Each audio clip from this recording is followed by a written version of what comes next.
বাংলাদেশের দুর্যোগপ্রবণ এলাকায় ভবিষ্যৎমুখী ও উচ্চমানের শিক্ষার লক্ষ্যে কুমারখালী উপজেলা শিক্ষা উন্নয়ন কমিটির সভা অনুষ্ঠিত হয়েছে। মঙ্গলবার 17 ডিসেম্বর কুষ্টিয়ার কুমারখালীতে আনন্দলোক ট্রাস্টের আয়োজনে ও বিএমজেড এবং নেডজ এর সহযোগিতায় উপজেলা রিসোর্স সেন্টারে এ সভা অনুষ্ঠিত হয়।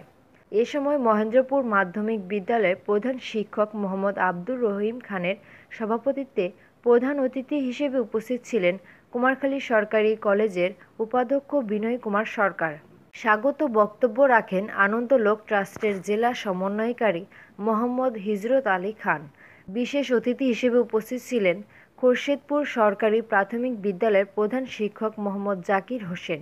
উপস্থিত ছিলেন উক্ত সংগঠনের সদস্যবৃন্দ প্রমুখ। সভায় বিভিন্ন বিষয়ের উপর বক্তব্য রাখেন দক্ষিণ রামকৃষ্ণপুর সরকারি প্রাথমিক বিদ্যালয়ের প্রধান শিক্ষক মোহাম্মদ মনিরুজ্জামান কফিল, দুর্গাপুর মডেল সরকারি প্রাথমিক বিদ্যালয়ের প্রধান শিক্ষক মোহাম্মদ মাহবুবুল আলম, কুমারখালী সরকারি বালিকা বিদ্যালয়ের সহকারী শিক্ষক মোহাম্মদ খলিলুর রহমান, জগন্নাথপুর সরকারি প্রাথমিক বিদ্যালয়ের প্রধান শিক্ষক মোহাম্মদ সেলিম জাহাঙ্গীর।